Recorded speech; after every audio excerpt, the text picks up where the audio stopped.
বাঘ হাজৰিকাক লৈ কিছুমান পৰিস্থিতিৰ সৃষ্টি হৈ আছে এইটো আপোনালোকে অৱগত এতিয়া আমাৰ যিটো সংগঠন বাঘ হাজৰিকা ঐক্য মঞ্চ অসম গতিকে বাঘ হাজৰিকা ঐক্য মঞ্চ অসমৰ লগত বৰ্তমান এটা সংগঠনৰ নাম কিছুমান ব্যক্তিয়ে সাঙুৰ খুৱাই আছে সেই সংগঠনটো হৈছে বাঘ সেনা এতিয়া আমি অসমৰ ৰাইজক এই স্থিতিটো স্পষ্ট কৰিব বিচাৰিছোঁ আপোনালোকৰ যোগেৰে যে বাঘ হাজৰিকা ঐক্য মঞ্চ অসম আৰু যিটো বৰ্তমান সময়ত এটা প্ৰচাৰ চলি থকা হৈছে বাঘ সেনা অসম গতিকে এই দুইটা সম্পূৰ্ণ পৃথক পৃথক সংগঠন আৰু আমাৰ সংগঠনৰ আদৰ্শ কি আৰু তেওঁলোকৰ আদৰ্শ কি তেওঁলোকৰ আদৰ্শ হয়তো আমি গম নাপাওঁ কিন্তু আমাৰ কথাটো হৈছে কি বাঘ হাজৰিকা ঐক্য মঞ্চ অসম জন্ম হৈছিল 20 আগষ্ট 2020 তাৰিখে বাঘ হাজৰিকা ঐক্য মঞ্চ জন্ম হৈছিল হাজো কলিতাকুছি হাইস্কুলৰ প্ৰাংগণত কামৰূপ জিলাকে আদি কৰি নামনি অসমৰ প্ৰায় কেইবাশ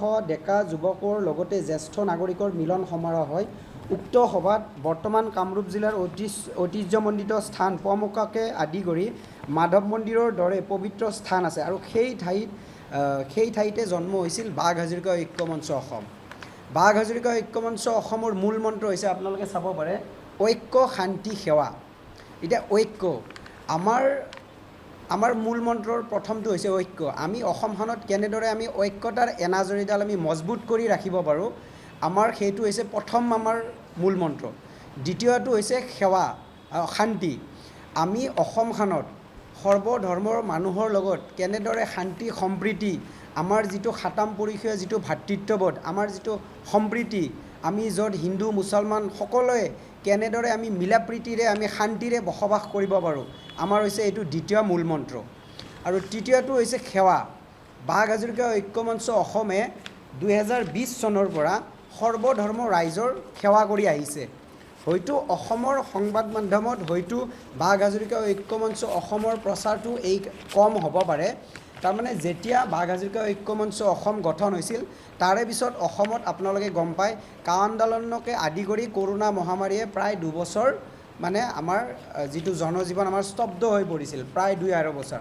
গতিকে সেই সময়ত বাঘ হাজৰিকা ঐক্য মঞ্চৰ যিবোৰ কাম হয়তো কিছুমান স্তব্ধ হৈছিল কিছুমান মানে বিশেষ কাৰণত কিন্তু আমাৰ যিটো মানৱ সেৱা যিটো আমি সেই মানৱ সেৱাটো আমি কৰি আহিছিলোঁ সৰ্বধৰ্ম ৰাইজৰ হকে আমি মানৱ সেৱা কৰি আহিছিলোঁ বাঘ হাজৰিকা ঐক্য মঞ্চ অসমে যেতিয়া প্ৰথমে সংগঠনটোৰ জন্ম হৈছিল তাৰে পিছতে আপোনালোকে গম পায় যে বৃষ্টি ডেকা নামৰ ছোৱালী এগৰাকী কেঞ্চাৰত আক্ৰান্ত হৈছিল নলবাৰীত আৰু আমাৰ অসমৰ সন্মানীয় শিল্পী জুবিন গাৰ্গ ডাঙৰীয়াও আহ্বান কৰাইছিল তেখেতক সাহাৰ্য প্ৰদান কৰাৰ বাবে গতিকে প্ৰথম আমি বাঘ হাজৰিকা ঐক্য মঞ্চ অসমে 2020 চনত নলবাৰীৰ বৃষ্টি ডেকাক প্ৰায় 27,000 টকা আমি নিজৰ ফালৰ পৰা উঠাই দি লগতে আমি ৰক্তদান কৰিছিলোঁ গতিকে বাঘ হাজৰিকা ঐক্য মঞ্চ অসমে 2020 চনৰ পৰা আজিলৈকে প্ৰায় 700ৰো অধিক ব্যক্তিক ৰক্তদান কৰিছে হয়তো অসমৰ ৰাইজে হয়তো চিনি নাপায় কাৰণ বাঘ হাজৰিকা ঐক্য মঞ্চ হৈছে সম্পূৰ্ণ চান্দা বিৰোধী এটা সংগঠন অসমৰ ইতিহাসত চাগে বাঘ হাজৰিকা ঐক্য মঞ্চ অসম এটা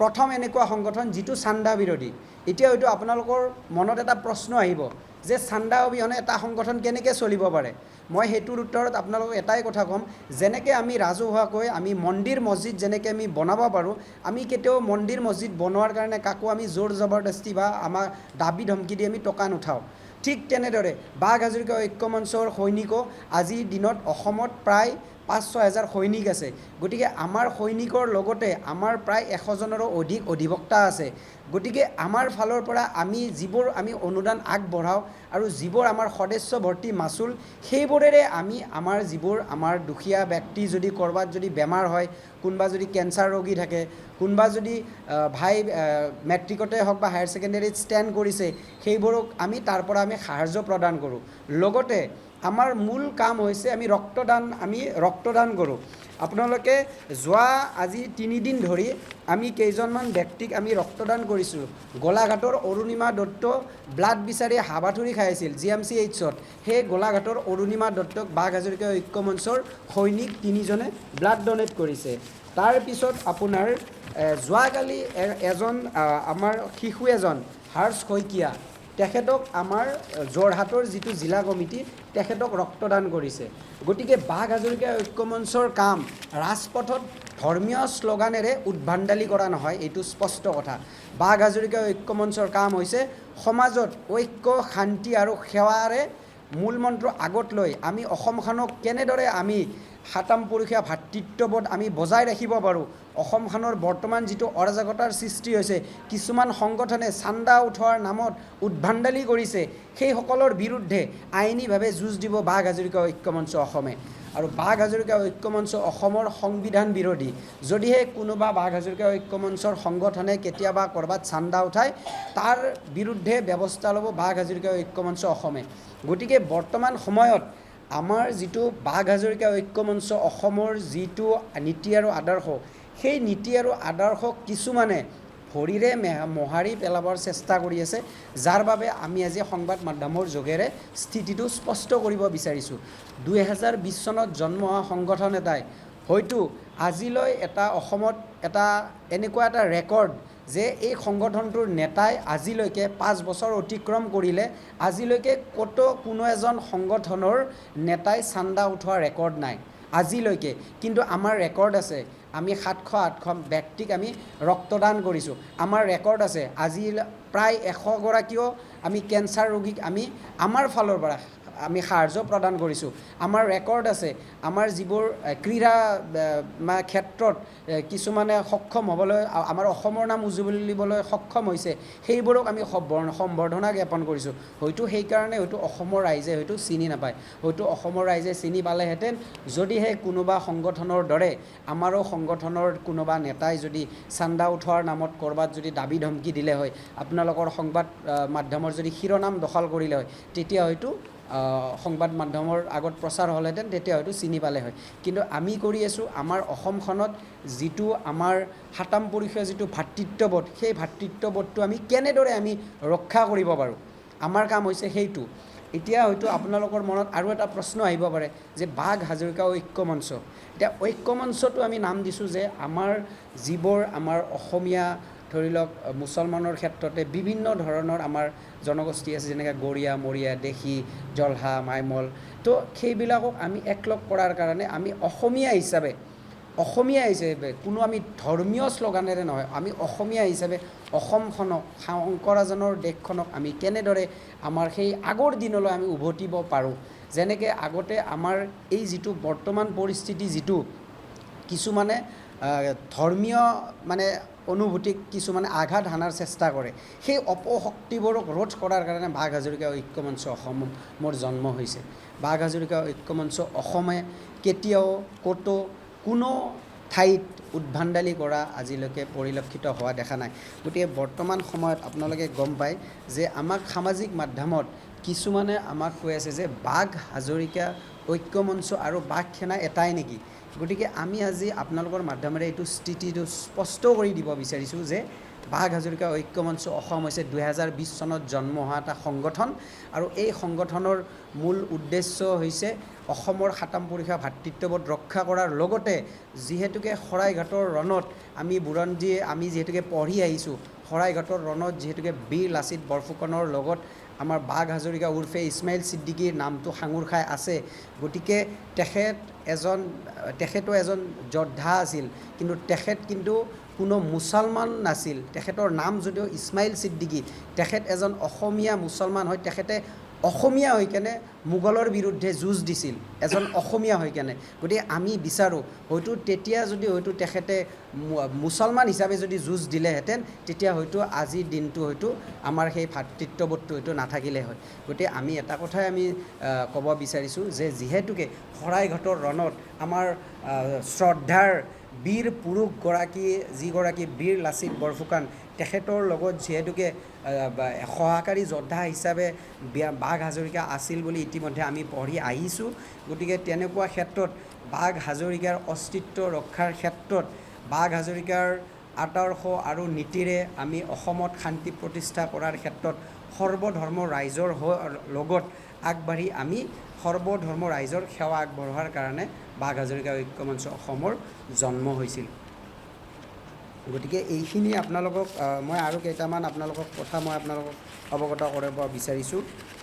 আমাৰ যিটো প্ৰস্তাৱনাটোত মই আপোনালোকক দুটামান আপোনালোকক মই জনাব বিচাৰিছোঁ যে বাঘ হাজৰিকা ঐক্য মঞ্চ অসমে ঐক্য শান্তি সেৱা মূল মন্ত্ৰ হিচাপে লৈ অসমৰ সৰ্বধৰ্ম ৰাইজৰ হৈ কাম কৰিব। কোনো হিন্দু কোনো মুছলমানৰ হৈ কাম নকৰে, সৰ্বধৰ্ম ৰাইজৰ হৈ কাম কৰিব আৰু অন্যায়ৰ বিৰুদ্ধে যুঁজ দিব। সকলো ভাৰতীয়ৰ অন্যায়ৰ বিৰুদ্ধে যুঁজ দিব, সকলো ভাৰতীয়ৰ। যদি কোনোবা এজন ব্যক্তি তেওঁক কোনোবা মুছলমানেও অন্যায়ভাৱে অত্যাচাৰ কৰিছে, তেতিয়াও বাঘ হাজৰিকা ঐক্য মঞ্চ অসমে মাত দিব। কোনোবা আমাৰ হিন্দু ভাইকো অন্যায় অত্যাচাৰ কৰিছে, তেতিয়াও বাঘ হাজৰিকা ঐক্য মঞ্চই মাত দিব।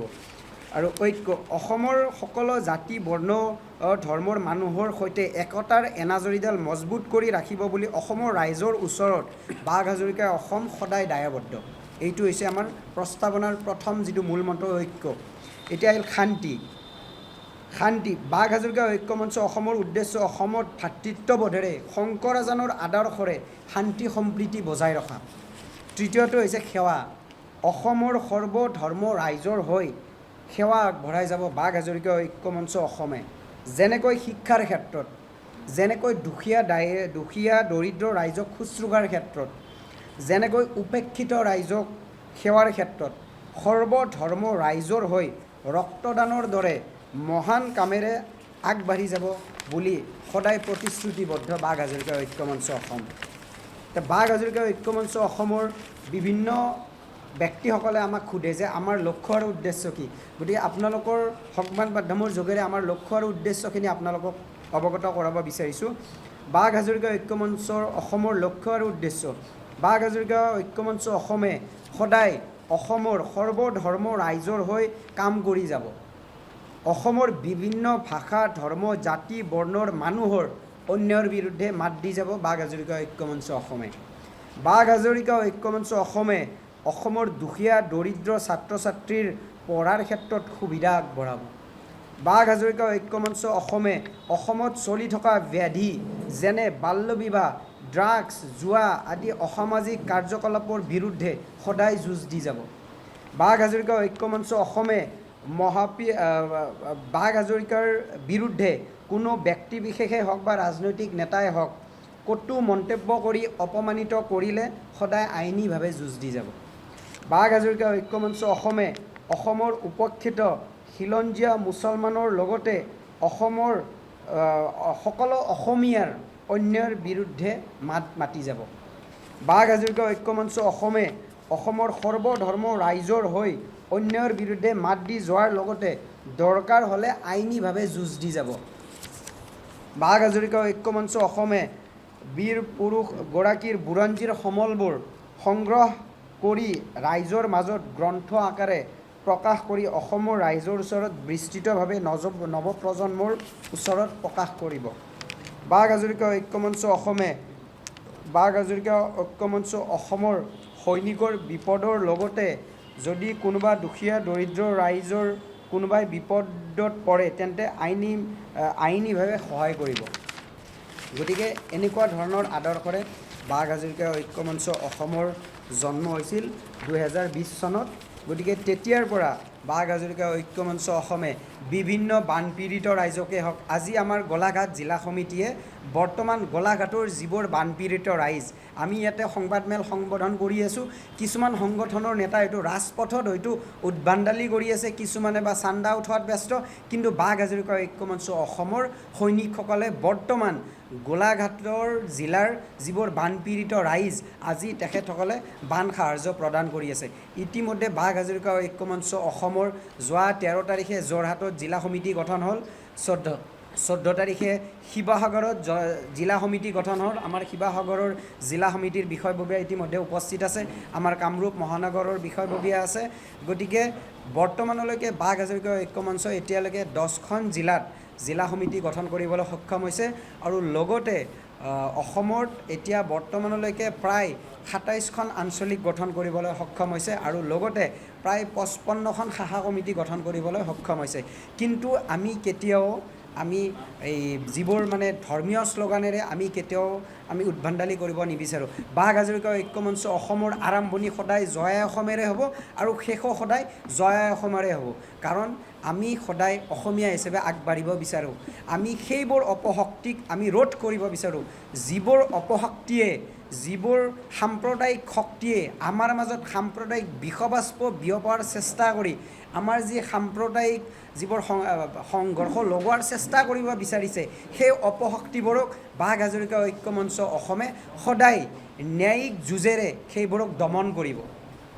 গতিকে এইখিনিয়ে আমাৰ আজিৰ সংবাদমেলত স্থিতি। যিকোনো খবৰৰ বাবে যোগাযোগ কৰক 7099017330 লগতে 7099017110 নম্বৰত।